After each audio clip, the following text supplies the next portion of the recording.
പരിശുദ്ധാത്മാവേ എന്നിൽ നിറയണമേ, നിറഞ്ഞു കവിയണമേ, കവിഞ്ഞൊഴുകണമേ. പുതിയൊരു ജനനം നൽകും പരിശുദ്ധാത്മാവേ, പുതിയൊരു ശക്തിയിലുണരാ കൃപ നീ ചൊരിയണമേ. പരിശുദ്ധാത്മാവേ എന്നിൽ നിറയണമേ, നിറഞ്ഞു കവിയണമേ, കവിഞ്ഞൊഴുകണമേ. ഈ 4 ദിവസത്തെ ധ്യാനത്തിലേക്ക് എല്ലാവർക്കും സ്നേഹപൂർവ്വം സ്വാഗതമരുളുകയാണ്. വീണ്ടും ശാലോമിൻ്റെ ഈ ധ്യാനത്തിൽ പങ്കുചേരുവാൻ നല്ല ദൈവം നമുക്ക് ഇട നൽകിയതിനെ ഓർത്ത് പ്രത്യേകം നന്ദി പറയാം. നമ്മുടെ ജോലി കാര്യങ്ങളൊക്കെ ഈ 4 ദിവസത്തെ മാറ്റിവെച്ചിട്ട് ഈശോയുടെ വചനം ശ്രവിക്കുവാനായി നമ്മൾക്ക് അവസരം നൽകിയതിനെ ഓർത്ത് നമുക്ക് നന്ദി പറയാം. അതിനായി സാഹചര്യങ്ങൾ ഒരുക്കി തന്ന നല്ല ദൈവത്തെ നമുക്ക് സ്തുതിക്കാം. കഴിഞ്ഞ ധ്യാനത്തിലൂടെ എല്ലാം നമുക്ക് ലഭിച്ച അനുഗ്രഹങ്ങളെ ഓർത്ത് കർത്താവിന് പ്രത്യേകമായി നന്ദി പറയാം. പ്രിയ സഹോദരങ്ങളെ, നമ്മൾ വ്യത്യസ്ത ജീവിത തലങ്ങളിൽ പ്രവർത്തിച്ചു കൊണ്ടിരുന്നവരാണ്. പ്രത്യേകമായി 4 ദിവസങ്ങൾ നമ്മൾ ഒന്നിച്ചു ചേരുമ്പോൾ നമുക്ക് ഈശോയുടെ മുൻപിൽ നമ്മുടെ ജീവിതങ്ങളെ സമർപ്പിച്ച് ഒന്ന് പ്രാർത്ഥിക്കാം, നമ്മെ തന്നെ ഒരുക്കാം. ഈശോയെ, ഈ ദിവസങ്ങളിൽ അങ്ങയുടെ തിരുമുൻപിൽ അങ്ങയുടെ ദിവ്യസ്നേഹ വചനങ്ങൾ കേൾക്കുവാനായി ഞങ്ങൾ ഒന്നിച്ചിരിക്കുമ്പോൾ അങ്ങ് ഞങ്ങളെ ഓരോരുത്തരെയും ആശീർവദിച്ച് അനുഗ്രഹിക്കണമേ. ഞങ്ങളുടെ ജീവിതത്തെ അങ്ങ് സ്പർശിക്കണമേ. ഒരു പടി കൂടി അങ്ങേക്ക് പ്രീതികരമായ രീതിയിൽ ജീവിക്കുവാൻ, നല്ല ഫലങ്ങൾ പുറപ്പെടുവിക്കുവാൻ ഞങ്ങളെ ഓരോരുത്തരെയും അനുഗ്രഹിക്കണമേ. ഈ 4 ദിനങ്ങൾ ഞങ്ങൾക്കായി ഒരുക്കി തന്നതിനെ ഓർത്ത് പ്രത്യേകം നന്ദി പറയുന്നു. പരിശുദ്ധയമ്മേ, സ്വർഗീയ മാതാവേ, ഈ ധ്യാനത്തിൽ പങ്കെടുക്കുന്ന എല്ലാവരെയും സമൃദ്ധമായി അനുഗ്രഹിക്കണമേ. അമ്മ ഇതാ കർത്താവിൻ്റെ ദാസി എന്ന് പറഞ്ഞതുപോലെ ഞങ്ങൾക്കും ജീവിതത്തിലുടനീളം ദൈവേഷ്ടം നിറവേറ്റിക്കൊണ്ട് ഇതാ കർത്താവിൻ്റെ ദാസി എന്ന് പറയുവാൻ ഞങ്ങളെയും അങ്ങ് ഒരുക്കണമേ. ഞങ്ങൾക്കായി പ്രാർത്ഥിക്കണമേ. നിത്യപിതാവും പുത്രനും പരിശുദ്ധാത്മാവുമായ സർവേശ്വര, ആമേൻ. പ്രിയ സഹോദരങ്ങളെ, ഈ ധ്യാനത്തിൻ്റെ ആദ്യ ദിവസം നമ്മെ അനന്തമായി സ്നേഹിക്കുന്ന ദൈവത്തിൻ്റെ പരിലാളനയെക്കുറിച്ച്, അവിടുത്തെ സംരക്ഷണത്തെക്കുറിച്ച്, അവിടുത്തെ കരുതലിനെക്കുറിച്ച് നമ്മൾ ചിന്തിക്കുകയാണ്. പ്രഭാഷകൻ്റെ പുസ്തകത്തിൽ നമ്മൾ വായിക്കുന്നില്ലേ, 39:13, വിശ്വസ്തന്മാരായ പുത്രന്മാരെ, എൻ്റെ വാക്കുകേട്ട് അരുവിക്കരയിലെ പനിനീർച്ചെടി പോലെ മൊട്ടിടുവിൻ. കുന്തിരിക്കം പോലെ സൗരഭ്യം പരത്തുകയും ലില്ലി പോലെ പൂവണിയുകയും ചെയ്യുവിൻ. സുഗന്ധം പരത്തുകയും സ്തുതിഗീതം ആലപിക്കുകയും ചെയ്യുവിൻ. കർത്താവിൻ്റെ എല്ലാ പ്രവൃത്തികളും നിമിത്തം അവിടുത്തെ വാഴ്ത്തുവിൻ. അപ്പോൾ ഓരോ വചനശ്രവണത്തിൻ്റെയും പിന്നിൽ, അല്ലെങ്കിൽ നമ്മൾ ഈ അരുവിക്കരയിലെ പനിനീർച്ചെടി പോലെ മൊട്ടിടമെന്നാണ് അവിടെ നിന്ന് ആഗ്രഹിക്കുക. നമുക്കറിയാം, പനിനീർച്ചെടി അരുവിക്കരയിൽ നിൽക്കുമ്പോൾ എന്നും മുട്ടിട്ട് പുഷ്പിക്കാനായിട്ട് സാധിക്കും. വചനത്തിൻ്റെ മുൻപിലിരിക്കുമ്പോൾ അനുദിന ജീവിതത്തിൽ നമുക്കുണ്ടാകുന്ന സഹനങ്ങളെയൊക്കെ പിഴുതുമാറ്റി ഈ പനിനീർച്ചെടി പോലെ ജീവിതത്തിൽ എന്നും മൊട്ടിടുവാൻ, സൗരഭ്യം പരത്തുവാൻ കർത്താവ് നമ്മളെ ആഹ്വാനം ചെയ്യുകയാണ്. അതിനുവേണ്ടിയിട്ടാണ് ഈ വചനം കേൾക്കാൻ അവസരം ഈശോ ഒരുക്കി തന്നിരിക്കുന്നത്. എന്നിട്ട് പറയുന്നു, കർത്താവിൻ്റെ എല്ലാ പ്രവൃത്തികളും നിമിത്തം അവിടുത്തെ വാഴ്ത്തുവിനെന്ന്. നമുക്ക് വാഴ്ത്തി സ്തുതിക്കുവാൻ സാധിക്കണം നമ്മുടെ ജീവിതം കൊണ്ട്. എന്തുകൊണ്ടാണ് ഇങ്ങനെയൊക്കെ ഈ വചനം നമ്മളോട് അരുളി ചെയ്യുന്നത്? നമ്മെ ഓരോരുത്തരെയും ഈ ഭൂമിയിലേക്ക് സൃഷ്ടിച്ച് വിട്ടത്, അല്ലെങ്കിൽ ഈ ഭൂമിയിലേക്ക് പറഞ്ഞയച്ചത് നമ്മുടെ മാതാപിതാക്കളല്ല. മാതാപിതാക്കൾക്ക് പുറകിലേക്ക്, അപ്പുറത്തേക്ക് നമ്മൾ കടന്നു പോകണം. നമ്മൾ ഓരോരുത്തരും സൃഷ്ടിക്കപ്പെട്ടത്, ഈ ഭൂമിയിലേക്ക് കടന്നു വന്നത് സ്വർഗീയ പിതാവിൻ്റെ പദ്ധതി പ്രകാരമാണ്. അപ്പച്ചനാണ്, സ്വർഗീയ അപ്പച്ചനാണ് നമ്മുടെ യഥാർത്ഥ മാതാപിതാക്കൾ. സ്വർഗീയ അപ്പച്ചൻ്റെ പൊന്നു മക്കളാണ് നമ്മൾ ഓരോരുത്തരും. നമുക്ക് ജന്മം നൽകിയ മാതാപിതാക്കളെക്കാൾ ഉപരിയായി നമുക്ക് വേണ്ടതെല്ലാം ഒരുക്കി സ്നേഹിക്കുന്ന ഒരു നല്ല ദൈവത്തെ നമുക്ക് തിരുവചനത്തിലൂടെ കാണുവാനായിട്ട് സാധിക്കും. പ്രിയ സഹോദരങ്ങളെ, ഈ ധ്യാനത്തിൻ്റെ ആദ്യ ദിവസങ്ങളിൽ തന്നെ ദൈവത്തിൻ്റെ അനന്തമായ പരിപാലനയെക്കുറിച്ച് പറയാൻ നിൽക്കുമ്പോൾ സെൻ്റ് അഗസ്റ്റിൻ്റെ വാക്കുകളെ ഞാൻ ഓർക്കുകയാണ്. സെൻ്റ് അഗസ്റ്റിൻ പറയുന്നു, നമുക്ക് ദൈവത്തെക്കുറിച്ച് സംസാരിക്കാൻ കഴിവില്ല, ദൈവത്തിൻ്റെ സ്നേഹത്തെക്കുറിച്ച് അളവുകളെക്കുറിച്ച് പറയുവാൻ നമുക്ക് കഴിവില്ല. പക്ഷേ അദ്ദേഹം തന്നെ വീണ്ടും പറയുകയാണ്, ദൈവത്തെക്കുറിച്ച് പറയാതിരുന്നാൽ നമുക്ക് മഹാകഷ്ടമെന്ന്. പ്രിയ സഹോദരങ്ങളെ, എൻ്റേതായ കുഞ്ഞു പ്രാർത്ഥനാ അനുഭവത്തിൽ കുഞ്ഞു ബുദ്ധിയിൽ വെളിപ്പെട്ട് കിട്ടിയ ദൈവിക സ്നേഹത്തെക്കുറിച്ച് പങ്കുവയ്ക്കുവാൻ എനിക്ക് അതിയായ ആഗ്രഹമുണ്ട്. നമ്മൾ കാണുന്നു, ഈ പ്രപഞ്ചത്തെ മുഴുവൻ അണിയിച്ചൊരുക്കിയത് ദൈവമാണ്. ഈ പ്രപഞ്ചത്തിൻ്റെ നിയന്താവ് ദൈവമാണ്. ടെക്നോളജി എത്ര വളർന്നാലും ശാസ്ത്രം പുരോഗമിച്ചാലും മാസ്റ്റർ കീ ദൈവത്തിൻ്റെ കരങ്ങളിലാണെന്ന് ഓർത്ത് നമ്മൾ സന്തോഷിക്കണം. അവിടുന്ന് പിടിവിടുകയില്ല. അവിടുന്ന് ഒരിക്കലും മനുഷ്യനെ അവൻ്റേതായ ഇഷ്ടത്തിന് വിട്ടുകൊടുത്ത് ലോകത്തെ നശിപ്പിക്കുവാൻ അനുവദിക്കുകയില്ല. അവിടുന്ന് സ്നേഹസമ്പന്നനാണെന്ന് നമ്മൾ കാണുമ്പോൾ നമ്മൾ വിചാരിക്കും, അവിടുന്ന് പലപ്പോഴും നമുക്ക് സമീപസ്ഥനല്ലല്ലോ. അവിടുന്ന് നമ്മുടെ പിതാവാണെന്ന് പറയുമ്പോൾ, നമ്മുടെ മാതാപിതാക്കളുടെ സ്ഥാനത്ത് നിൽക്കുന്നു എന്ന് പറയുമ്പോൾ അവിടുന്ന് നമുക്ക് അനുഭവിക്കാൻ സാധിക്കുന്നില്ലല്ലോ എന്നൊക്കെ നമ്മൾ ചിന്തിക്കാം. സമീപസ്ഥനല്ലാത്തതുപോലെ നമുക്ക് തോന്നാം. ജീവിത തലങ്ങളിലൂടെ കടന്നു പോകുമ്പോൾ, വിപരീത അനുഭവങ്ങൾ കടന്നു വരുമ്പോൾ സ്നേഹിക്കുന്നൊരു പിതാവിനെ നമുക്ക് കാണാൻ പറ്റാതെ വരാം. പ്രിയ സഹോദരങ്ങളെ, ഇതിനൊക്കെ ഉത്തരം തേടാൻ പോയിട്ടുണ്ടെങ്കിൽ നമുക്ക് ഉത്തരം കിട്ടില്ല എന്നതാണ് സത്യം. കാരണം നമ്മുടെ ഈ ലോക ജീവിതം തന്നെ ഒരു രഹസ്യമാണ്. ഇന്നുള്ള എത്രയോ പേർ നാളെ ഉണ്ടാവില്ല. ഈ വചനം പറയുന്നത് ഞാനും കേൾക്കുന്ന നിങ്ങളും നാളെ ഉണ്ടാകുമോ എന്നറിയില്ല. എത്രയോ പിഞ്ചു കുഞ്ഞുങ്ങൾ രോഗത്തിന് അടിമകളാകുന്നു. എത്രയോ യുവജനങ്ങൾ ജീവിതത്തിൽ മുട്ടിടുന്നതിന് മുൻപ് തന്നെ ഈ ലോകം വിട്ടു പോകുന്നു. എത്രയോ പ്രായാധിക്യം കണ്ട് നോക്കാനില്ലാത്ത വൃദ്ധരായ മനുഷ്യർ ദൈവമേ എന്ന് വിളിക്കണമേ എന്നോർത്ത് കിടക്കുന്നു. മനുഷ്യൻ്റെ ബുദ്ധിക്ക് അതീതമാണ് ദൈവിക പ്രവർത്തനങ്ങൾ. ഓരോ സൃഷ്ടിയും ഒരു മഹാത്ഭുതമാണ്. ഞാൻ കടന്നു പോകുന്ന വഴികൾ രഹസ്യത്തിൻ്റെ വഴികളാണെന്ന് നമ്മൾ ഓർക്കണം. ഈ രഹസ്യ വഴിയിലേക്ക് വെളിച്ചം തരുവാനും വേണ്ടിയിട്ടാണ് ദൈവത്തിൻ്റെ പുത്രനെ അല്ലെങ്കിൽ യേശുവിനെ ലോകത്തിലേക്ക് അയച്ചത്.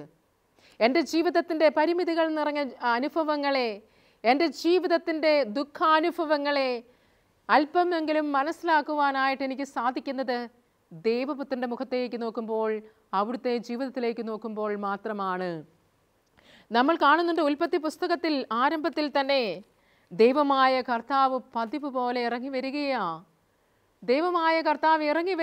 പതിവ് പോലെ 3-ാം അധ്യായം 8-ാം തിരുവചനത്തിൽ, വെയിലാറിയപ്പോൾ ദൈവമായ കർത്താവ് തോട്ടത്തിൽ ഉലാത്തുന്നതിൻ്റെ ശബ്ദം അവർ കേട്ടു.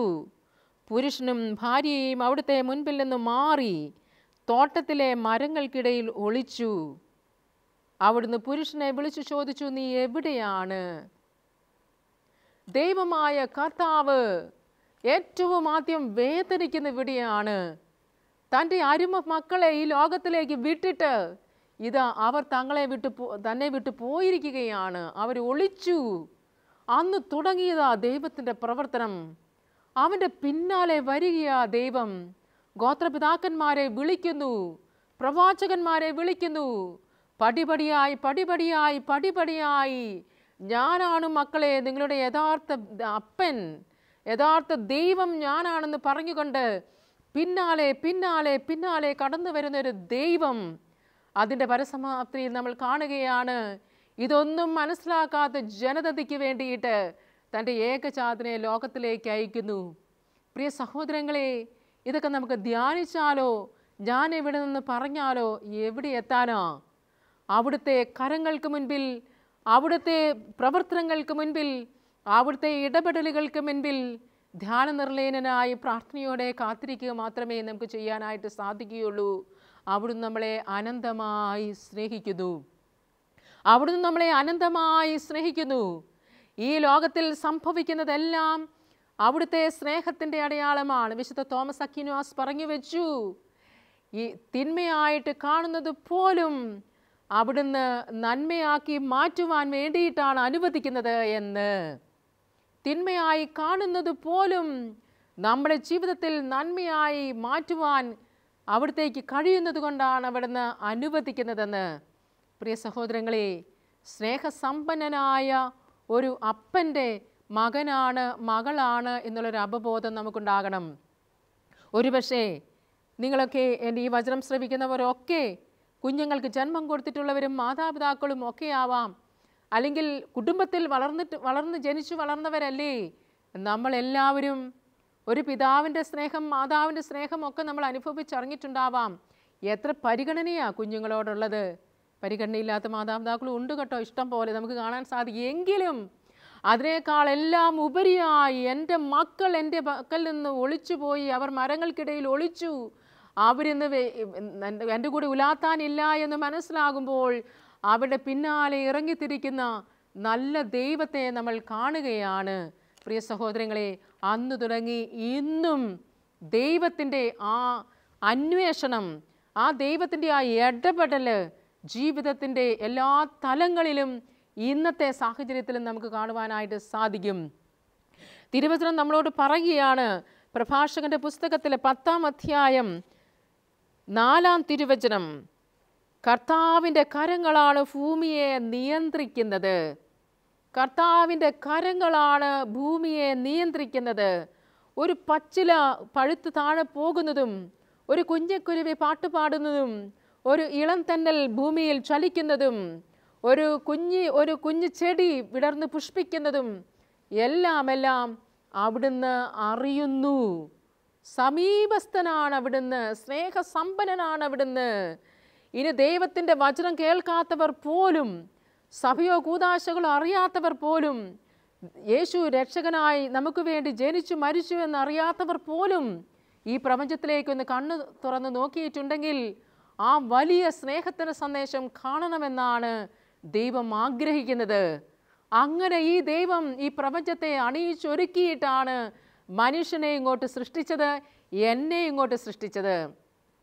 നമ്മളൊന്ന് നോക്കിക്കേ, കണ്ണു തുറന്ന് നോക്കിയാൽ വലിച്ചെറിയുന്ന ഒരു കുഞ്ഞു സസ്യം അത് പോയി ചിലപ്പോൾ പൂവിട്ട് നിൽക്കും. നമ്മൾ വലിച്ചു പറിച്ചെറിയുന്ന ഒരു കുഞ്ഞു സസ്യമാവാം, വീട്ടിലൊരു പക്ഷേ നട്ടാലുണ്ടാവില്ല, അത് വേറെ കാര്യം. ഇതിനെ വലിച്ചെറിയുമ്പോൾ അത് ചിലപ്പോൾ അവിടെ പോയി നന്നായി പുഷ്പിക്കുന്നത് കാണുവാനായിട്ട് സാധിക്കും. ഒരിക്കൽ ഞാൻ ഓർക്കാം, മനോഹരമായ ഒരു കടന്നു പോകുന്നൊരു വള്ളിച്ചെടി അത് പറിച്ചെറിഞ്ഞു, അതവിടെയെല്ലാം ചുറ്റിപ്പറ്റി മനോഹരമായ പുഷ്പങ്ങളാക്കി. പഠിപ്പിക്കുക പ്രകൃതി, നിന്നെ ആര് വലിച്ചെറിഞ്ഞാലും, നിന്നെ ആര് അവഗണിച്ചാലും, നിന്റെ അപ്പനും അമ്മയും നിന്നെ സ്നേഹിച്ചില്ലെങ്കിലും നിനക്കിനിയും പുഷ്പിക്കാൻ സാധിക്കും. കാരണം ഈ പ്രപഞ്ചത്തെ നിയന്ത്രിക്കുന്നത് അവരല്ല, ഞാനാണ്. ദൈവമായ കർത്താവാണ് നമ്മളെ ഓരോരുത്തരെയും ഈ ഭൂമിയിലേക്ക് പറഞ്ഞയച്ചത്. എൻ്റെ കണ്ണുനീരിൻ്റെ കഥകളും, എൻ്റെ ദാരിദ്ര്യത്തിൻ്റെ അനുഭവങ്ങളും, എൻ്റെ ദുഃഖാനുഭവങ്ങളും അവിടുത്തെ നിഘണ്ടുവിൽ അവിടുന്ന് സൂക്ഷിച്ചിട്ടുണ്ട്. പ്രിയ സഹോദരങ്ങളെ, ഈ സ്നേഹസമ്പന്നനായ ദൈവത്തെക്കുറിച്ച് നമുക്ക് എന്തെങ്കിലും അറിയാവോ? ഈ സ്നേഹസമ്പന്നനായ ദൈവം എന്തെല്ലാം കാര്യങ്ങൾ നമുക്ക് വേണ്ടി നമ്മുടെ മുൻപിൽ ചെയ്തിട്ടുണ്ടെന്ന് നമുക്കൊന്ന് ധ്യാനിച്ചെടുക്കുവാനോ പ്രാർത്ഥിച്ചെടുക്കുവാനോ ഒരിക്കലും സാധിക്കുകയില്ല. ഞാൻ ഒരിക്കലും ഓർക്കുകയാണ്, ഒരു മനുഷ്യൻ ധ്യാനത്തിനായിട്ട് കടന്നു വന്നപ്പോൾ അല്പം പോലും ഓപ്പണല്ല, പ്രാർത്ഥിക്കുന്നില്ല, സ്തുതിക്കുന്നില്ല, പാടുന്നില്ല, അലസനാണ്. ആരോ നിർബന്ധിച്ച് കടന്നു വന്നതിനാണ്. പ്രാർത്ഥിക്കുവാനായി കടന്നു വരുമ്പോൾ അത്രയും കൂടി നമ്മുടെ മുൻപിൽ ഒന്നും പറയുന്നില്ല. ചേട്ടാ, എന്തിനു വേണ്ടിയാണ് പ്രാർത്ഥിക്കേണ്ടത്? എന്തിനു വേണ്ടിയെങ്കിലും പ്രാർത്ഥിച്ചോ സിസ്റ്ററെ. എന്താ ചേട്ടൻ ചെയ്യുന്നത്? ഞാൻ എന്തെല്ലാം ലോകത്തിൽ ചെയ്തിട്ടുണ്ട്. ഇങ്ങനെ ഒരു അല്പം പോലും ഒരു അരൂപിയുടെ പ്രവർത്തനത്തിന് വിട്ടുകൊടുക്കാത്തൊരു മനുഷ്യനാണ്. കർത്താവിൻ്റെ കരങ്ങളിലേക്ക് കൊടുത്ത് ഈ മനുഷ്യനെ പ്രാർത്ഥിച്ചപ്പോൾ കർത്താവിൻ്റെ ഒരു സ്വരം ഇങ്ങനെ കേൾക്കുകയാണ്. കർത്താവിൻ്റെ ഒരു സ്വരം ഉള്ളിൻ്റെ ഉള്ളറകളിൽ കർത്താവ് സംസാരിക്കുന്നത്, ഞാൻ എന്തുമാത്രം കഷ്ടപ്പെട്ടാണ് ഈ മകനെ ഈ ധ്യാന കേന്ദ്രത്തിൽ എത്തിച്ചതെന്നറിയാമോ? എന്തുമാത്രം കഷ്ടപ്പെട്ടാണ് ഈ മകനെ ഞാൻ ഈ ധ്യാന കേന്ദ്രത്തിൽ എത്തിച്ചതെന്നറിയാമോ? ഇവൻ്റെ ഈ വ്യത്യസ്തമായ സ്വഭാവ രീതി കൊണ്ട് നിങ്ങൾ പ്രയാസപ്പെടേണ്ട കാര്യമില്ല, അവനെ ഞാൻ സ്പർശിക്കുമെന്ന്. പ്രിയ സഹോദരങ്ങളെ, ദൈവം നമ്മുടെ ജീവിതത്തിൽ എന്തുമാത്രം കാര്യങ്ങൾ നമുക്ക് വേണ്ടി ചെയ്തിട്ടുണ്ട് എന്ന് നമുക്ക് ഇരുന്ന് ധ്യാനിക്കുവാനായിട്ട് പറ്റുകയില്ല. എത്രയോ അപകടങ്ങളിൽ നിന്ന്, ഞാൻ ഓർക്കുക, എൻ്റെയൊക്കെ ജീവിതത്തിൽ എന്തുമാത്രം യാത്ര ചെയ്യുന്നൊരു വ്യക്തിയാണ് ഞാൻ. എത്രയോ രാജ്യങ്ങളിലൂടെ ദൈവം എന്നെ കൊണ്ടുപോയിരിക്കുന്നു. ആരുമുണ്ടാവില്ല. ജെറുസലേമിനെ, പർവ്വതങ്ങൾ ജെറുസലേമിനെ വലയം ചെയ്തു നിൽക്കുന്നത് പോലെ സങ്കീർത്തകൻ പറയുകയാണ്. പർവ്വതങ്ങൾ ജെറുസലേമിനെ വലയം ചെയ്തു നിൽക്കുന്നത് പോലെ കർത്താവിൻ്റെ സാന്നിധ്യം വലയം ചെയ്തു നിൽക്കുന്ന അനുഭവമാണ് അവിടെയെല്ലാം എനിക്ക് കാണാനായിട്ട് സാധിക്കുന്നത്. പ്രിയ സഹോദരങ്ങളെ, ഈ ഭൂമിയിൽ നമ്മൾ ആരും ഒറ്റയ്ക്കല്ല. നമുക്ക് ഒറ്റയ്ക്ക് നിൽക്കാൻ പറ്റില്ല. ദൈവത്തിൻ്റെ മനോഹര സൃഷ്ടികളായ നമുക്ക് ചുറ്റും കാവൽ ദൂതരുണ്ട്, സ്വർഗീയ ഗണമുണ്ട്. ഈ പ്രപഞ്ചത്തിൻ്റെ ഓരോ ചലനങ്ങളും നമ്മളെ പൊതിയുന്നുണ്ട്. കാവൽ മാലാഖമാരുണ്ട്. നമ്മൾ ആരും ഒറ്റയ്ക്കല്ല. പർവ്വതങ്ങൾ ജെറുസലേമിനെ ചൂഴ്ന്നു നിൽക്കുന്നത് പോലെ കർത്താവിൻ്റെ സാന്നിധ്യം നമ്മളിൽ ചൂഴ്ന്നാണ് നിൽക്കുന്നത്. ഞാൻ എൻ്റെ വീട്ടിൽ ഒറ്റയ്ക്കാണെന്നും ഏകാന്തതയിലാണെന്നും തനിച്ചാണെന്നും ഒക്കെ ചിന്തിക്കുന്നവർ ഓർത്തുകൊള്ളൂ, നമ്മൾ ദൈവത്തിൻ്റെ കരങ്ങളിലാണ്. അവിടുന്ന് എല്ലാം അറിയുന്നു, അവിടുന്ന് എല്ലാം മനസ്സിലാക്കുന്നു, അവിടുന്ന് നമുക്ക് വേണ്ടവണ്ണം തന്നുകൊണ്ട് നമ്മളെ പരിപാലിക്കുന്നവനാണ്. എസെക്കിയേൽ പ്രവാചകന്റെ പുസ്തകം 11:5 പറയുന്നില്ലേ, നിങ്ങളുടെ മനസ്സിലൂടെ കടന്നു പോകുന്നത് പോലും ഞാൻ അറിയുന്നു എന്ന്. ഒരിക്കൽ ഞാൻ ഒരു വളരെ ചെറുപ്രായത്തിലൊരു മകൻ, 12 വയസ്സുള്ള ഒരു ആൺകുട്ടി മരിച്ചു പോയപ്പോൾ, അങ്ങനെയൊന്നും ചെയ്യാൻ പാടില്ല, എങ്കിലും വിശ്വാസ കൂടുതൽ കൊണ്ടോ കുറവ് കൊണ്ടോ ഞാൻ കർത്താവിൻ്റെ തിരുസന്നിധിയിൽ ഇങ്ങനെ ചോദിച്ചു, എന്നാലും എൻ്റെ കർത്താവേ, ഈ 12 വയസ്സ് വരെയും പേരൻസ് അതിനെ വളർത്തിയെടുത്തു. ആ കൊച്ചിൻ്റെ പഠനം ഒന്നും തീരുന്നതിന് മുൻപ് നീ അവനെ കൊണ്ടുപോയല്ലോ. ആകെ ഒരെണ്ണേ ഉണ്ടായിരുന്നുള്ളൂ. അതിനെ കൊണ്ട് കർത്താവ് പോയി. ആരും കാണാതെ ഞാൻ പ്രാർത്ഥിച്ചപ്പോൾ അത്രയും അടുത്ത് പരിചയമുള്ളൊരു കുട്ടിയായിരുന്നത് കൊണ്ട് അവൻ്റെ ആ ചിരിയും വർത്തമാനവും ഓട്ടവും എല്ലാം മനസ്സിൽ നിന്ന് പോകുന്നില്ല. അപ്പോൾ ഞാൻ ഈശോയോട് ചോദിക്കുകയായിരുന്നു, ഈശോയെ, ഇതൊക്കെ അനുവദിക്കുന്നതിൻ്റെ പിന്നിലെ സ്നേഹം എന്താണെന്നൊന്ന് വെളിപ്പെടുത്തി തരാമോ എന്ന്. ഇതിൻ്റെയൊക്കെ പിന്നിലെ സ്നേഹം ഒന്ന് വെളിപ്പെടുത്തി തരാം. ചോദിക്കാൻ പാടില്ലാത്തതാണ്, നമ്മൾ ചോദിക്കൽ കർത്താവിനോട്, എങ്കിലും സ്നേഹത്തിൻ്റെ കൂടുതലോട് ചോദിച്ചതാണ്. അപ്പോൾ കർത്താവിനോട് പറഞ്ഞൊരു കാര്യമാണ്, എൻ്റെ മനസ്സിൽ തോന്നിയൊരു കാര്യമാണ് കേട്ടോ. കർത്താവ് പറഞ്ഞതായിട്ട് ഞാനങ്ങ് സ്വീകരിക്കുകയാണ്. നീയല്ലേ ഇവരെയൊക്കെ ഈ 12 വയസ്സിലൊരു ഒരു കുട്ടിയായിട്ടും ഈ വീട്ടുകാർക്ക് ഒരു മകനായിട്ടും അല്ലെങ്കിൽ ഈ കൊച്ചിൻ്റെ ഭാവി വളർന്നില്ലെന്നും ഒക്കെ നീയല്ലേ ചിന്തിക്കുന്നത്. എൻ്റെ മുൻപിൽ എല്ലാവരും പ്രായം ചെന്നവരോ പ്രായം കുറഞ്ഞവരോ 18 വയസ്സുകാരനോ 22 വയസ്സുകാരനോ 50 വയസ്സുകാരനോ എല്ലാവരും എൻ്റെ മുൻപിൽ ഒരുപോലെയാണ്. എൻ്റെ വീട്ടിലെ കുടുംബത്തിലെ അംഗമാണെന്നോ ഇനി അപ്പനാണെന്നോ അമ്മയാണെന്നോ ഒന്നും എല്ലാവരും എൻ്റെ മുൻപിൽ ഒരേ തട്ടിൽ നിൽക്കുന്നവരാണ്. അവർക്ക് ഭൂമിയിൽ ഇത്രയും കാലമേ ഞാൻ അനുവദിച്ചിരുന്നു. അതിനിടയ്ക്ക് വിവാഹം കഴിക്കുന്നുണ്ടാവും, പഠിക്കുന്നുണ്ടാവും, ജോലി ചെയ്യുന്നുണ്ടാവും. ഓക്കെ, അത് ലോകത്തിൻ്റെ ഒരു നിയമം, അത് ലോകം അനുവദിക്കുന്നത്. ആ വ്യക്തി മാതാവോ പിതാവോ മകനോ മകളോ ആവാം നിങ്ങളുടെ ദൃഷ്ടിയിൽ. പക്ഷേ എൻ്റെ ദൃഷ്ടിയിൽ ഞാൻ അവർക്ക് വെച്ചിരിക്കുന്ന കാലഘട്ടം വരെ ജീവിക്കുവാനായിട്ട് അനുവദിച്ചവരാണ്. അവരെ ഞാൻ കൊണ്ടുപോയെങ്കിൽ അവരുടെ ബാക്കി ഉത്തരവാദിത്വങ്ങൾ ചെയ്യുവാനായിട്ട് ഞാൻ തന്നെ ആ സ്ഥാനത്ത് നിൽക്കുമെന്ന് നിനക്ക് അറിഞ്ഞുകൂടെ എന്ന്. നിങ്ങൾക്ക് ഞാൻ പറഞ്ഞത് മനസ്സിലായോ എന്നറിയില്ല. എനിക്ക് ശരിക്കും മനസ്സിലായില്ല. എന്തായാലും ഞാനങ്ങ് മനസ്സിലാക്കി. എന്താ ഞാൻ മനസ്സിലാക്കിയത്? കർത്താവ് ഓരോരുത്തരെയും ഭൂമിയിലേക്ക് പറഞ്ഞയക്കുന്നു. അവിടുന്ന് എത്ര നാളത്തേക്ക് പറഞ്ഞയച്ചോ അത് കഴിയുമ്പോൾ തിരികെ പോകും. കുടുംബം അന്യമായെന്നോ അല്ലെങ്കിൽ വിധവയായെന്നോ അല്ലെങ്കിൽ ഭർത്താവ് തനിച്ചായെന്നോ ഒന്നും കർത്താവിൻ്റെ നിഘണ്ടുവിലില്ല. നമ്മളങ്ങനെ ചിന്തിക്കുന്നുവെങ്കിൽ കർത്താവ് ആ സ്ഥാനത്ത് നിന്ന് പ്രവർത്തിച്ചുകൊള്ളും. ഇതാണ് എനിക്ക് മനസ്സിലായത്. അതായത് അവിടുന്ന് ഈ ഭൂമിയിലേക്ക് ഓരോരുത്തരെയും പറഞ്ഞയക്കുന്നത് അവിടുത്തെ സ്നേഹിച്ചും മഹത്വപ്പെടുത്തി നമ്മളിലൂടെ ഈ ഭൂമി അനുഗ്രഹിതമാകാൻ വേണ്ടിയിട്ടാണ്. എന്നിലൂടെ ഈ ഭൂമി അനുഗ്രഹിതമാകാൻ വേണ്ടി അവിടുന്ന് പലതും എൻ്റെ ജീവിത സാഹചര്യങ്ങളിൽ അനുവദിക്കും. ഈ അനുവദിക്കുന്നതിനെ ഞാൻ സന്തോഷപൂർവ്വം സ്വീകരിക്കുമ്പോഴാണ് എൻ്റെ ജീവിതം അനുഗ്രഹിതമാകുന്നത്. ഉൽപ്പത്തി പുസ്തകത്തിലേക്ക് നമ്മൾ കടന്നു ചെല്ലുമ്പോൾ മനുഷ്യൻ്റെ ഈ തിന്മ കാരണം കർത്താവ് അവനെ നശിപ്പിക്കുവാനായിട്ട് ശ്രമിക്കുമ്പോൾ എന്താണ്, നോഹയുമായിട്ടൊരു ഉടമ്പടി ചെയ്യുകയാണ്. കർത്താവിന് നശിപ്പിക്കാൻ പറ്റില്ല ആരെങ്കിലും അവൻ്റെ പാപം പെരുകി വന്നതുകൊണ്ട് ജലപ്രളയം ഉണ്ടാകുകയാണ്. എങ്കിലും ദൈവം എന്തു ചെയ്യുന്നു?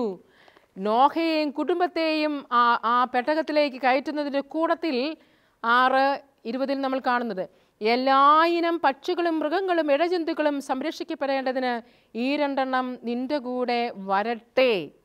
എല്ലാ ജീവജാലങ്ങളും കർത്താവിനാൽ സൃഷ്ടിക്കപ്പെട്ടത് അവിടുന്ന് എന്നും പരിപാലിക്കും എന്നതിൻ്റെ ഒരു അടയാളമാണത്. പരിപൂർണമായി നശിപ്പിക്കുവാൻ അവിടത്തേക്ക് സാധിക്കുകയില്ല.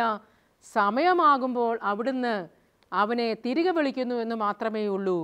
അവിടുന്ന് എല്ലാ ജനതയെയും അവിടുന്ന് സ്നേഹിക്കുന്നു. അവിടുന്ന് ഇഷ്ടമില്ലായിരുന്നുവെങ്കിൽ ആരെയും സൃഷ്ടിക്കുകയില്ലായിരുന്നു. അവിടുന്ന് ദേഷിക്കുന്നുവെങ്കിൽ ആരെയും സൃഷ്ടിക്കുകയില്ലായിരുന്നു എന്ന് ജ്ഞാനത്തിൻ്റെ പുസ്തകത്തിൽ 24 നമ്മൾ വായിക്കുന്നുണ്ട്. പ്രിയ സഹോദരങ്ങളെ, അവിടുന്ന് മനുഷ്യനെ ഒരിക്കലും നശിപ്പിക്കുവാനായിട്ട് ആഗ്രഹിക്കുന്നില്ല. അവന് തിന്മ വരാൻ ആഗ്രഹിക്കുന്നില്ല.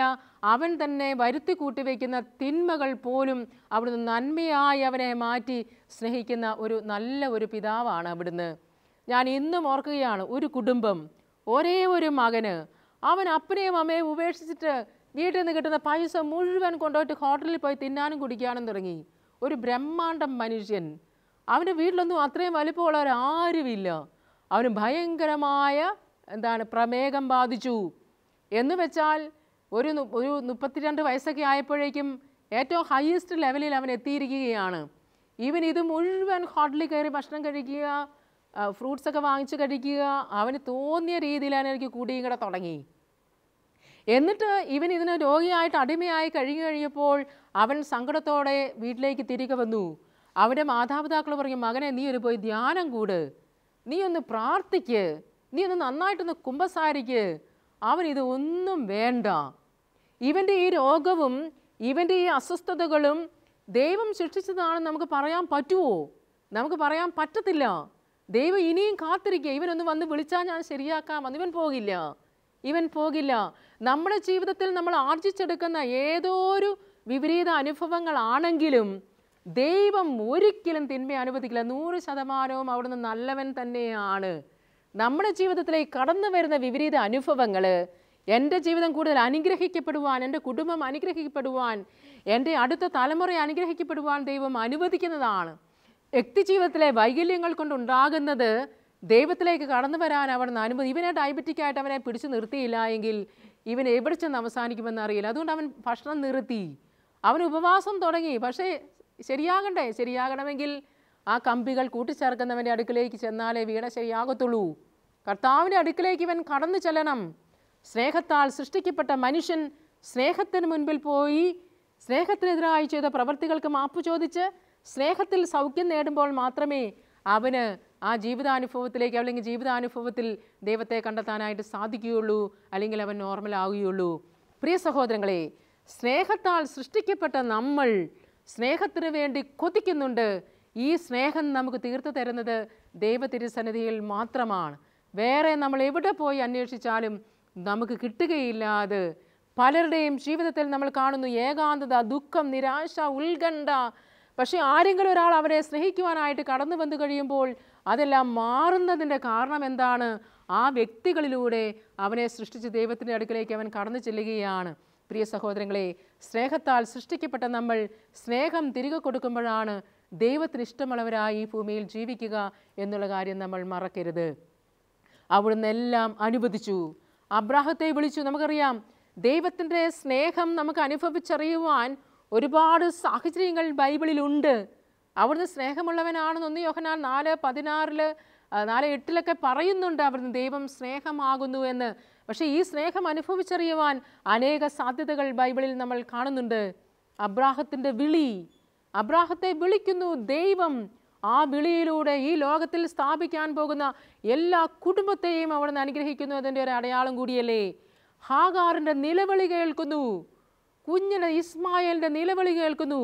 നിലവിളി കേൾക്കുക മാത്രമല്ല, ഇസ്മായേലിൽ നിന്ന് തന്നെ വലിയൊരു പരമ്പര.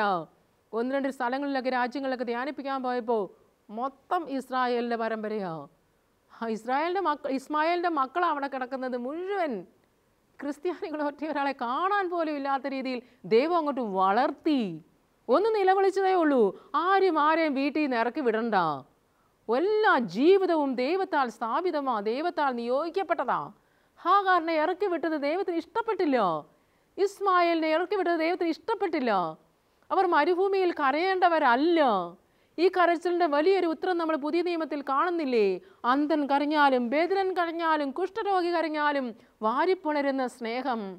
ഈ ദൈവിക സ്നേഹം മനുഷ്യന് ഒന്ന് മനസ്സിലാക്കിയിരുന്നെങ്കിൽ, ഇല്ല ഞാനൊന്ന് മനസ്സിലാക്കിയിരുന്നെങ്കിൽ, അതേ ഹാഗാറിനെ അനുഗ്രഹിച്ച ദൈവം, റാഹേല് കുഞ്ഞുങ്ങളില്ലാതെ കരയുന്നു, ഹന്ന കരയുന്നു, എല്ലാ നിലവിളി കേൾക്കുന്നവനാ അവിടുന്ന്. കുഞ്ഞുങ്ങളില്ലാത്ത ഒരു ദമ്പതികളാണോ നിങ്ങൾ? കർത്താവിൻ്റെ തിരുസന്നിധിയിൽ കരഞ്ഞു, അവിടുന്ന് കേൾക്കും. ഇനി കരഞ്ഞ് തരുന്നില്ലേ? വേണ്ട, എൻ്റെ ദൈവം എനിക്ക് ഇത്രേ അനുവദിച്ചിട്ടുള്ളൂ. നമ്മൾ ഓർക്കുക, അവിടത്തേക്ക് തിന്മ ചെയ്യാൻ പറ്റുകയില്ല, അവിടത്തേക്ക് തിന്മ ചെയ്യാൻ പറ്റുകയില്ല. ഈ സ്നേഹത്തിൻ്റെ പാരമ്യം നമ്മൾ കാണുന്നു കുരിശിൽ. എന്തിനു വേണ്ടിയാ ഈ പ്രിയസുതനെ ഇങ്ങനെയൊക്കെ വിട്ടുകൊടുത്തത്? എങ്ങനെയെങ്കിലും ഈ മനുഷ്യൻ്റെ സ്നേഹം ഒന്ന് അറിഞ്ഞിരുന്നെങ്കിൽ. ഈ പ്രപഞ്ചത്തിൽ നോക്കിയിട്ടോ മനസ്സിലാകുന്നില്ല. ഈ സ്നേഹസമ്പന്നനായ അവിടുന്ന് തൻ്റെ പ്രിയപുത്രനെ ലോകത്തിലേക്ക് അയക്കുകയോ? ആ പുൽക്കടൽ മാത്രം മതിയല്ലോ സ്നേഹം അറിയാനായിട്ട്. ഭൂമിയിൽ ഇത് കൂടുതൽ എവിടെ അത്ഭുതം? ഇത് കൂടുതൽ എവിടെ അത്ഭുതം നമ്മൾ കാണുന്നത്?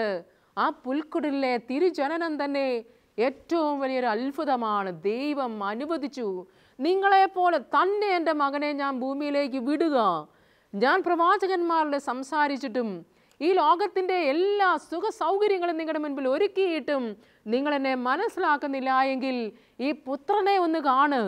നിങ്ങളെപ്പോലെ തന്നെ ഒരു കുഞ്ഞായി പിറന്ന ഈ കുഞ്ഞിനെ ഒന്ന് കാണ്. ആ കുഞ്ഞിൻ്റെ വഴികൾ 30 വർഷം തടി വലിച്ചുകൊണ്ട് നടന്നു, ആശാരിപ്പണി എടുത്തുകൊണ്ട് നടന്നു, അവിടുന്ന് വെള്ളം കോരി കുടുംബത്തിൽ ജീവിച്ചു. ഇനി കുടുംബത്തിൻ്റെ വേദനകളാണോ നിൻ്റേത്? ഒന്ന് നോക്കി നാസ്രസ് കുടുംബത്തിലേക്ക്. ദൈവം ഇതിൽ കൂടെ നമ്മളെ എങ്ങനെ സ്നേഹിക്കും? എങ്ങനെ നമുക്ക് പറഞ്ഞു തരും? എങ്ങനെ ഈ സ്നേഹം നമുക്ക് വെളിപ്പെടുത്തി തരും? പ്രിയ സഹോദരങ്ങളെ, എൻ്റെ ജീവിതം ഈ ലോകത്തിൽ ഒറ്റപ്പെട്ടതല്ല, അവിടുത്തെ തിരുമുൻപിൽ പ്രധാനപ്പെട്ടതാ, വിലയുള്ളതാ. അതിനു വേണ്ടിയിട്ടാണ് എൻ്റെ ദൈവം എന്നെ ഇങ്ങോട്ട് വിളിച്ചത്. ആ സ്നേഹത്തിന് മുൻപിലേക്ക് നമ്മുടെ ജീവിതത്തെ നമുക്ക് സമർപ്പിക്കാം. മറക്കരുത് ഈ ജീവിതം. ദൈവസ്നേഹത്തിൻ്റെ ആഴങ്ങളിലേക്ക് ഒരുപക്ഷെ എൻ്റെ ജീവിതം നയിച്ചത് എൻ്റെ മാതാപിതാക്കളിലൂടെയാണെന്ന് ഞാൻ കരുതുകയോ. എനിക്ക് ദൈവം നല്ല മാതാപിതാക്കളെയാണ് നൽകിയത്. ഞങ്ങൾ 9 മക്കളാണ്. പകലന്തിയോളം അധ്വാനിക്കുകയും സായം സന്ധികളിൽ പ്രാർത്ഥിക്കുകയും ഒക്കെ ചെയ്യുന്നൊരു കുടുംബം. ക്ഷമിക്കുവാനും സ്നേഹിക്കുവാനും വിട്ടുകൊടുക്കുവാനും പഠിപ്പിച്ച ഒരു കുടുംബം. അമ്മച്ചിയുടെ മുഖമൊക്കെ മരിച്ചു കിടന്നപ്പോൾ ഞങ്ങൾ ഓർക്കുക, ഇതിനേക്കാൾ ഒരു സുന്ദരമായ മുഖം ഇനി എവിടെയാണ് കാണുന്നത്? കാരണം ഓരോ നിമിഷങ്ങളിലും ഈ അമ്മ ഞങ്ങൾക്ക് പറഞ്ഞു തരുമായിരുന്നു എങ്ങനെയാണ് ദൈവം നമ്മളെ പരിപാലിച്ചത്, നമ്മൾ എങ്ങനെയാണ് ഇത്രത്തോളം എത്തിയത്.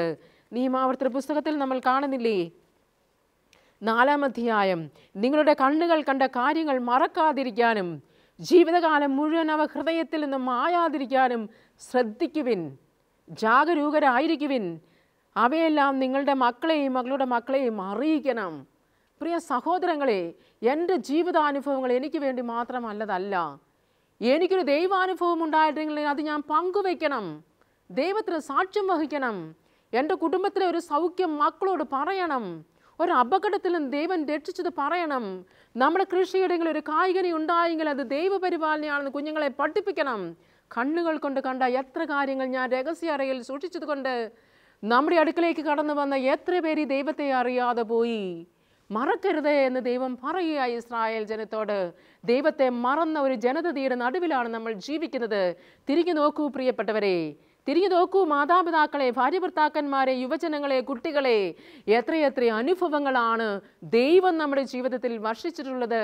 ഈ അനുഭവങ്ങളെ നമ്മൾ കൂടെയുള്ളവർക്ക് പങ്കുവെച്ചുകൊണ്ട് ആ ദൈവിക സാന്നിധ്യത്തെ നമ്മൾ വെളിപ്പെടുത്തണം, നമ്മൾ മഹത്വപ്പെടുത്തണം. അതിനു വേണ്ടിയിട്ടുള്ളൊരു വിളിയാണ് ഇത്. ദൈവം മഹത്വപ്പെടട്ടെ, അവിടുത്തെ സ്നേഹ സാമ്രാജ്യം, സാത്താൻ്റെ കോട്ടകൾ തകരട്ടെ, ദൈവത്തെ സ്നേഹിക്കുന്ന ജനതതി വളർന്നു വരട്ടെ.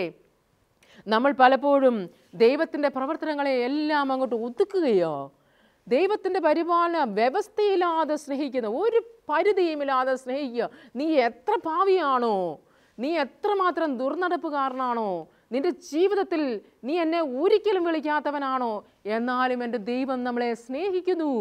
ദൈവത്തിന് നമ്മളെ വെറുക്കാൻ പറ്റില്ല, കാരണം അവിടുത്തെ സ്വഭാവം സ്നേഹമാണ്. പക്ഷെ എനിക്കിത് ബ്ലോക്കായി കിടക്കുന്നത് ഞാൻ അവിടുത്തെ വിളിക്കാത്തത് കൊണ്ടാണ്. പ്രിയ സഹോദരങ്ങളെ, നമ്മൾ പലപ്പോഴും ഈ സ്നേഹത്തെ എങ്ങനെയാണ് ഒതുക്കുന്നത്? എനിക്ക് ഈ ദൈവാനുഗ്രഹം ഉണ്ടായത് ഞാൻ ഈ ജോലി കിട്ടിയത് കൊണ്ടാണ്, ഈ ദൈവാനുഗ്രഹം വന്നത് ഈ വിവാഹം കഴിച്ചത് കൊണ്ടാണ്, എൻ്റെ ജീവിതത്തിലെ ദൈവാനുഗ്രഹം എന്ന് പറയുന്നത് ഈ വീട് വയ്ക്കാൻ ഈ സ്ഥലം വാങ്ങിച്ചത് കൊണ്ടാണ്, അല്ലെങ്കിൽ എനിക്ക് ഈ പരീക്ഷയിൽ ജയിക്കാൻ സാധിച്ചത് ആ സ്കൂളിൽ കോളേജിൽ ചേർന്നത് കൊണ്ടാണ്. അങ്ങനെ ഒന്നുമല്ല. ദൈവത്തിൻ്റെ സ്നേഹത്തിൻ്റെ ഇടപെടൽ കൊണ്ടാണ്. അവിടുത്തെ പരിശുദ്ധ സ്നേഹം കൊണ്ട് നമ്മളെ ഓരോ നിമിഷവും നിറച്ചിരിക്കുകയോ.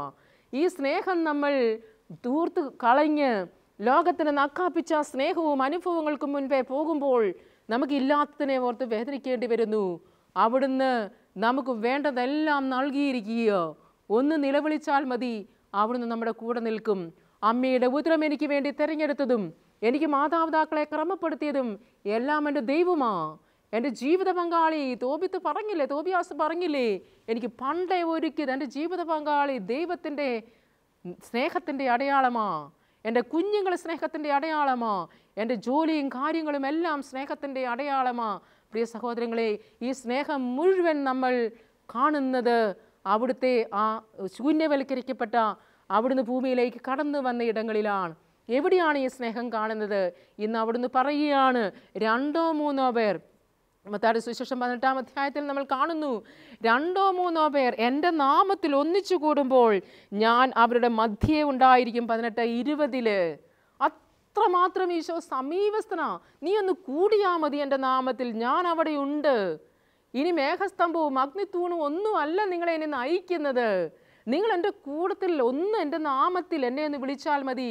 അത്രമാത്രം സമീപസ്ഥനായ ദൈവം നമ്മുടെ കട്ടിലിനരികിലുണ്ട്, രോഗക്കിടക്കയിലുണ്ട്, ദാരിദ്ര്യത്തിലുണ്ട്, നമ്മുടെ ജയത്തിലും പരാജയത്തിലുമുണ്ട്, നമ്മളുടെ വിജയത്തിലും തോൽവിയിലുമുണ്ട്, ആരോഗ്യത്തിലും അനാരോഗ്യത്തിലും യാത്രാവേളകളിലും ഭക്ഷണ നിമിഷങ്ങളിലും എല്ലാം ഉണ്ട്.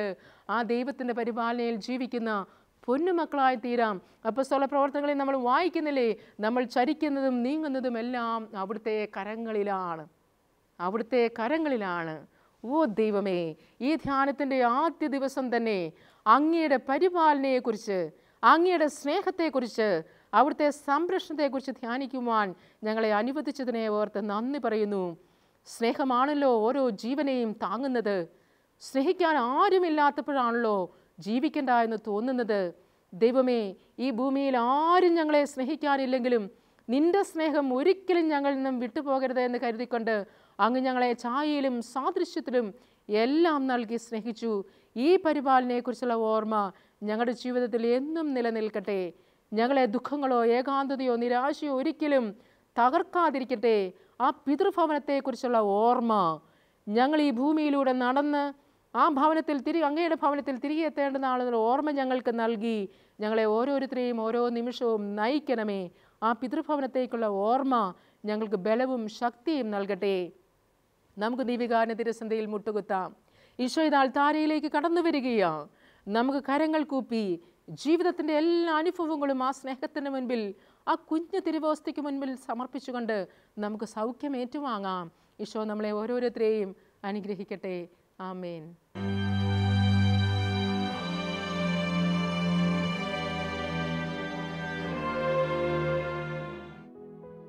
സ്വർഗീയ അനുഗ്രഹങ്ങൾ വാരി വിതറിക്കൊണ്ട് ഇതാ ഈശോനാട് നമ്മുടെ മധ്യത്തിലേക്ക് കടന്നു വരികയാണ്. നമ്മളായിരിക്കുന്ന സ്ഥലങ്ങളിൽ കരങ്ങൾ കൂപ്പി മുഴുഹൃദയത്തോടെ ഈശോയെ സ്വീകരിക്കുവാനായി നമുക്ക് നമ്മെ തന്നെ സമർപ്പിക്കാം.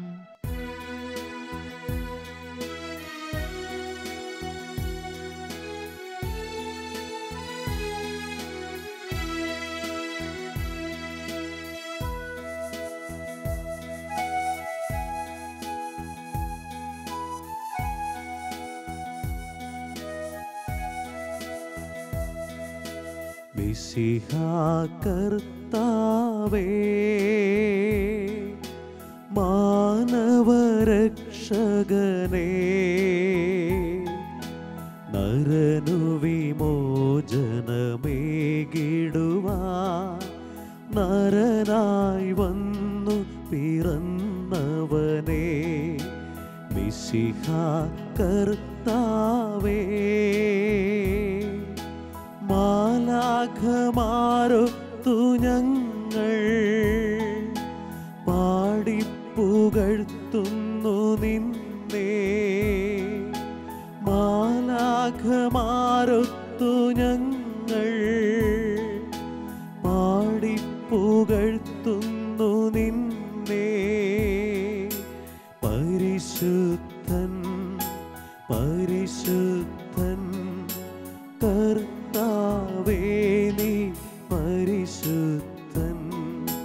പരിശുദ്ധൻ പരിശുദ്ധൻ കർത്താവേ നീ പരിശുദ്ധൻ മിശിഹാ കർത്താവേ.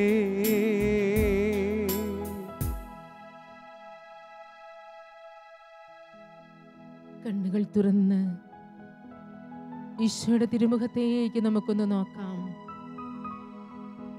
സ്നേഹം വാർന്നിറങ്ങുന്ന നയനങ്ങളോടെ നമ്മുടെ ജീവിതത്തെ മുഴുവൻ ആശീർവദിച്ച് അനുഗ്രഹിക്കുവാനായി ഈശോ നമ്മുടെ അടുക്കിലേക്ക് കടന്നു വന്നിരിക്കുകയാണ്. ഞാൻ സ്വർഗത്തിൽ നിന്ന് ഇറങ്ങി വന്ന ജീവനുള്ള അപ്പമാണെന്ന് അവിടുന്ന് അരുളി ചെയ്തു. കുന്നിൻ ചെരുവിലും മലയോരങ്ങളിലും താഴ്വാരങ്ങളിലും വിടർന്ന നെന്മണികൾ ഒന്നു ചേർന്നപ്പോൾ കർത്താവിന് വസിക്കുവാൻ വാസയോഗ്യമായി. ഇതായി അപ്പത്തിൽ അവിടുന്ന് വസിക്കുന്നു. ഈശോയുടെ മുൻപിലേക്ക് നമ്മുടെ ജീവിതങ്ങളെ നമുക്ക് സ്നേഹപൂർവ്വം ഒന്ന് ഉയർത്താം. ദിവികാരുണ്യത്തെ ഈശോയുടെ മുൻപിലേക്ക് നമ്മുടെ ജീവിതങ്ങളെ പൂർണ്ണമായി സമർപ്പിച്ചുകൊണ്ട് നമുക്ക് കരങ്ങൾ ഉയർത്തി അവിടുത്തെ ആരാധിക്കാം. നമ്മുടെ ഇരുകരങ്ങളും കർത്താവിൻ്റെ അടുക്കിലേക്കൊന്ന് ഉയർത്തിപ്പിടിച്ചുകൊണ്ട് നമ്മളായിരിക്കുന്ന അവസ്ഥയിൽ നമ്മളെ സ്നേഹിച്ച് സ്വീകരിക്കുന്ന ഈശോയെ നമുക്കൊന്നിച്ച് പാടി ആരാധിക്കാം. ദിവികാരുണ്യ ഈശോയുടെ പക്കലേക്ക് നമ്മുടെ വാക്കുകളെല്ലാം ഗാനങ്ങളായി സ്തുതിഗീതങ്ങളായി ഉയരട്ടെ. നമുക്കൊന്നിച്ചു പാടാം. ദിവ്യകാരുണ്യമേ ദൈവമേ ദിവ്യകാരുണ്യമേ സ്നേഹമേ ദിവ്യകാരുണ്യമായി എന്നെ തേടിയെത്തുന്ന ഈശോ അങ്ങേ ഞാനിൻ ആരാധിക്കുന്നു. ആനന്ദത്തോടുൾക്കൊണ്ടിടുന്നു. സ്വരമുയർത്തി ചേർന്ന് പാടാം. ദിവ്യകാരുണ്യമായി എന്നെ തേടിയെത്തുന്ന ഈശോ അങ്ങേ ഞാനിൻ ആരാധിക്കുന്നു. ആനന്ദത്തോടുൾക്കൊണ്ടിടുന്നു. ദിവ്യകാരുണ്യമേ ദൈവമേ ദിവ്യകാരുണ്യമേ സ്നേഹമേ ദിവ്യകാരുണ്യമായി എന്നെ തേടിയെത്തുന്ന ഈശോ അങ്ങേ ഞാനിൻ ആരാധിക്കുന്നു. ആനന്ദത്തോടുൾക്കൊണ്ടിടുന്നു. ദിവ്യകാരുണ്യമായി എന്നെ തേടിയെത്തുന്ന ഈശോ അങ്ങേ ഞാനിൻ ആരാധിക്കുന്നു. ആനന്ദത്തോടുൾക്കൊണ്ടിടുന്നു.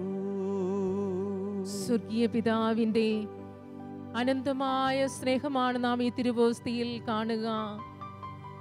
മനുഷ്യ മക്കളോടൊപ്പമായിരിക്കുവാൻ വേണ്ടി ലോകാവസാനത്തോളം അവിടുന്ന് ദിവ്യകാരുണ്യത്തിൽ സന്നിഹിതനാകുന്നു.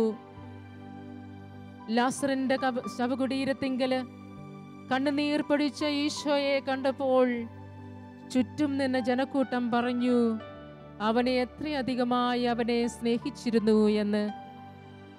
അതേ, ദൈവം നമ്മളെ അനന്തമായി സ്നേഹിക്കുന്നു. ആ സ്നേഹത്തിന്റെ അടയാളമാണ് ഈ ദിവ്യകാരുണ്യം. ദിവ്യകാരുണ്യ സന്നിധിയിലേക്ക് നമ്മുടെ ജീവിതങ്ങളെ നമുക്ക് ചേർത്ത് വയ്ക്കാം. അനേക വർഷങ്ങളായി രക്തസ്രാവം രോഗം അനുഭവിച്ചിരുന്ന സ്ത്രീയെ അവിടുന്ന് അനന്തമായി സ്നേഹിച്ചിരുന്നു. അവൾക്ക് തൊടുവാനായി ജനക്കൂട്ടത്തിന്റെ നടുവിലൂടെ ഈശോ കടന്നുപോയി. അവിടുന്ന് അനന്തമായി സ്നേഹിക്കുന്നു ഓരോരുത്തരെയും. മരിച്ചിട്ട് 4 നാൾ കഴിഞ്ഞ ലാസറിനെ അവിടുന്ന് സ്നേഹിക്കുന്നു. ഉദ്ധിതനായി തിരിച്ചു വരുവാൻ അവിടുന്ന് അനുവദിക്കുകയാണ്. സമറിയാക്കാരി സ്ത്രീയെ അനന്തമായി അവിടുന്ന് സ്നേഹിച്ചു. അവൾ സ്നേഹിച്ചോ എന്നതല്ല, അവിടുന്ന് സ്നേഹിച്ചിരുന്നു. അവൾക്ക് സൗഖ്യമരുളുവാൻ ഈശോ സമേറിയ കിണറ്റിൻകരയിൽ ദാഹാർത്തനായിരിക്കുന്നു. ഇന്നിതാ ഈശോ ഈ തിരുവോസ്തിയിൽ നമ്മെ ഓരോരുത്തരെയും അനന്തമായി സ്നേഹിക്കുകയാണ്. അനേക മൈലുകൾക്ക് അകലെയുള്ള നമ്മെ ഓരോരുത്തരെയും ഈശോ ഇത് അനന്തമായി സ്നേഹിച്ചുകൊണ്ട് നമ്മെ അവിടുത്തെ സ്പർശിക്കുവാൻ, സൗഖ്യമേറ്റുവാങ്ങുവാൻ, അവിടുത്തോടൊന്നാകുവാൻ അവിടുന്ന് അനുവദിക്കുന്നു. നമുക്ക് ഇരുകരങ്ങളും കർത്താവിന്റെ അടുക്കലേക്ക് ഉയർത്തിക്കൊണ്ട് അവിടുത്തെ നമുക്ക് ഹല്ലേലൂയ പാടി ആരാധിക്കാം. ഈ സ്നേഹസാന്നിധ്യത്തെ ആരാധിച്ചുകൊണ്ട് നമ്മുടെ ജീവിതത്തിന്റെ സ്നേഹക്കുറവുകൾ മുഴുവൻ പരിഹരിക്കുന്ന ആ സ്നേഹത്തിന്റെ മുൻപിൽ ശിരസ് നമിച്ച് നമുക്ക് ഒന്നു ചേർന്ന് അവിടുത്തെ പാടി സ്തുതിക്കാം.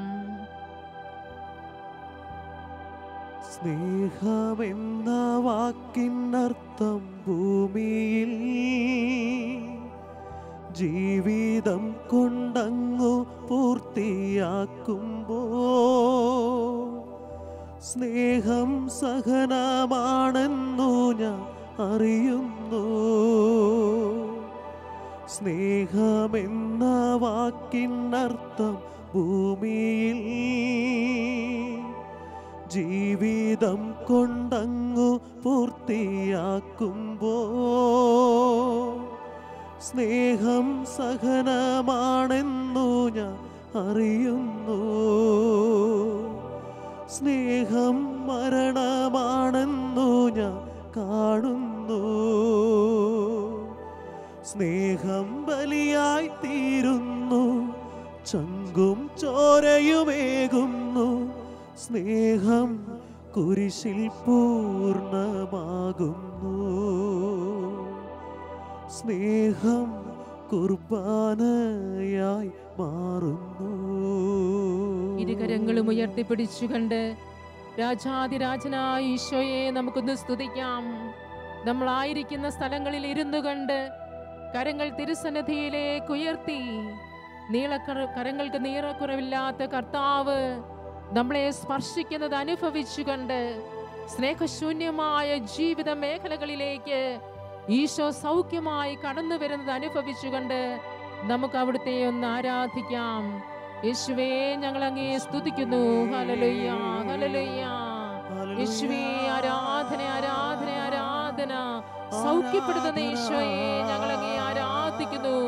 സൗഖ്യമരുളുന്ന ഈശോയെ ഞങ്ങൾ അങ്ങേ സ്തുതിക്കുന്നു.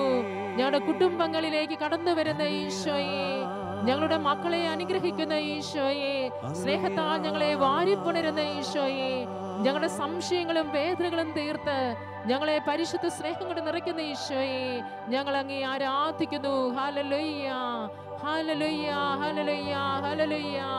യേശുവേ, ആരാധന, ആരാധന, ആരാധന. യേശുവേ, നന്ദി. ഈശോയെ, നന്ദി. കരങ്ങൾ ഹൃദയത്തോട് ചേർത്ത് വെച്ചുകൊണ്ട് ഉള്ളിന്റെ ഉള്ളറകളിലേക്ക് കടന്നു വരുന്ന ആ പരിശുദ്ധ സ്നേഹത്തെ നമുക്ക് ആവോളം ഒന്ന് നുകരാം. ആ ദിവ്യ സ്നേഹ സ്പർശനം നമ്മുടെ ജീവിതത്തിന്റെ എല്ലാ തലങ്ങളിലേക്കും കടന്നു വരട്ടെ. നമ്മുടെ ശരീരത്തിന്റെ എല്ലാ ഭാഗങ്ങളെയും സ്പർശിച്ച് നമ്മുടെ ഉള്ളിന്റെ ഉള്ളറകളിലേക്ക് കടന്നു വന്ന് അവിടുന്ന് നമ്മെ ഓരോരുത്തരെയും അവിടുത്തോടൊപ്പം ഉയർത്തട്ടെ, വളർത്തട്ടെ. ഈശോയെ നന്ദി പറയുന്നു. ഞങ്ങളങ്ങേ സ്നേഹിക്കുന്ന ഈശോയെ, ആരാധിക്കുന്ന ഈശോയെ, ദിവ്യകാരുണ്യ ഈശോയെ നമുക്ക് ഒന്നിച്ച് ആരാധിക്കാം. കരങ്ങൾ ഹൃദയത്തോട് ചേർത്ത് വെച്ച് കണ്ണുകൾ അടച്ച് ചൂഴ്ന്നിറങ്ങുന്ന ആ സ്നേഹം ഉള്ളിലേക്ക് കടന്നു വന്ന് നമ്മളായിരിക്കുന്ന ജീവിത സാഹചര്യങ്ങളെ മുഴുവൻ വിശുദ്ധീകരിച്ചുകൊണ്ട് ഇതാ ഈശോ തഴുകി തലോടി കടന്നു പോകുകയാണ്. നമുക്ക് നന്ദി പറഞ്ഞ് സ്തുതി പറഞ്ഞ് അവിടുത്തെ നമുക്ക് മഹത്വപ്പെടുത്താം. സ്നേഹമേ ആരാധന, ചേർന്ന് പാടാം. ആരാധന, ആരാധന. സ്നേഹമേ ആരാധന. വിശ്വാസത്തോടെ എന്ന് പാടാം. ആരാധന, ആരാധന. സ്നേഹമേ ആരാധന, ആരാധന, ആരാധന. സ്നേഹമേ ആരാധന. കരങ്ങൾ കൂപ്പി കണ്ണുകൾ അടച്ച് നല്ല ദൈവം അരുളി ചെയ്തു, അവിടുത്തേക്ക് അസാധ്യമായി ഒന്നുമില്ല എന്ന് അബ്രാഹത്തോട് അവിടുന്ന് അരുളി ചെയ്തു. പരിശുദ്ധ അമ്മയോട് അരുളി ചെയ്തു. ദിവ്യകാരുണ്യ ഈശോ നമ്മളോട് ഓരോരുത്തരോടും പറയുകയാണ്, മകനെ മകളെ, എനിക്ക് അസാധ്യമായി ഒന്നുമില്ല. മനുഷ്യന്റെ കഴിവുകൾക്കപ്പുറത്ത് എല്ലാം സാധിക്കുന്നവനാണ് ഞാൻ. എനിക്ക് അസാധ്യമായി ഒന്നുമില്ല.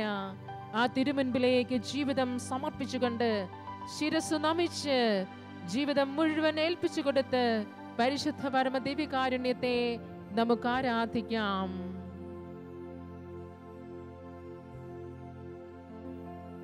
പരിശുദ്ധ പരമമാ ദിവ്യകാരുണ്യമേ, ഇന്നുമെന്നും അങ്ങേക്കാരാധന. പരിശുദ്ധ പരമമാ ദിവ്യകാരുണ്യമേ, ഇന്നുമെന്നും അങ്ങേക്കാരാധന. പരിശുദ്ധ പരമമാ ദിവ്യകാരുണ്യമേ, ഇന്നുമെന്നും അങ്ങേക്കാരാധന.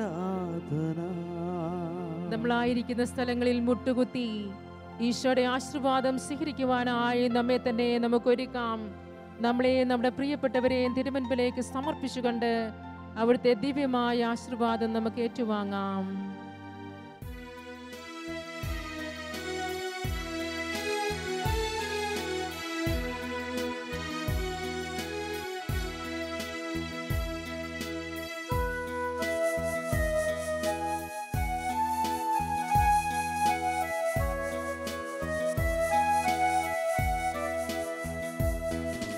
സ്വർഗത്തിൽ നിന്നാഗതമാ ജീവൻ നൽകുമോരപ്പം നീ, മർത്യനു മുക്തി പകർന്നരുളും നിത്യമഹോന്നതമപ്പം നീ, നിത്യമഹോന്നതമപ്പം നീ.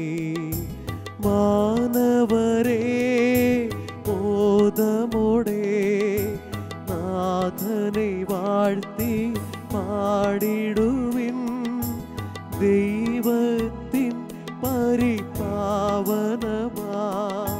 സന്നിധി ചേർന്നു വണങ്ങിടുവിൻ, സന്നിധി ചേർന്നു വണങ്ങിടുവിൻ. സ്വർഗത്തിൽ നിന്നാഗതമാ ജീവൻ നൽകുമോരപ്പം നീ, മർത്യനു മുക്തി പകർന്നരുളും നിത്യമഹോന്നതമപ്പം നീ, നിത്യമഹോന്നതമപ്പം നീ. പരിശുദ്ധ ശരീരത്താലും വിലയേറിയ രക്തത്താലും പാപത്തിൻ കറകളിൽ നിന്നും മർത്യനു നീ മോചനമേകി. സകലേശാദിവ്യ കടാക്ഷം തൂഗണമേ വത്സലസുതരിൽ, നിർമ്മലരായി ജീവിച്ചിടുവാൻ ചിന്തണമേ ദിവ്യവരങ്ങൾ.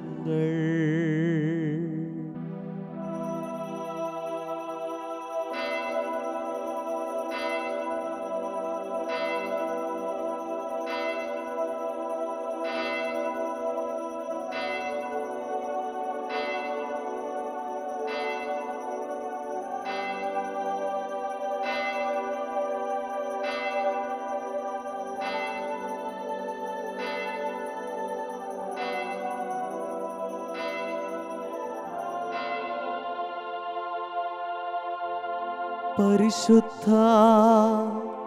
പരമാ ദിവ്യകാരുണ്യത്തിന് എന്നേരവും ആരാധനയും സ്തുതിയും പുകഴ്ചയും ഉണ്ടായിരിക്കട്ടെ. പരിശുദ്ധ പരമാ ദിവ്യകാരുണ്യത്തിന് എന്നേരവും ആരാധനയും സ്തുതിയും പുകഴ്ചയും ഉണ്ടായിരിക്കട്ടെ. പരിശുദ്ധ പരമാ ദിവ്യകാരുണ്യത്തിന് എന്നേരവും ആരാധനയും സ്തുതിയും പുകഴ്ചയും ഉണ്ടായിരിക്കട്ടെ.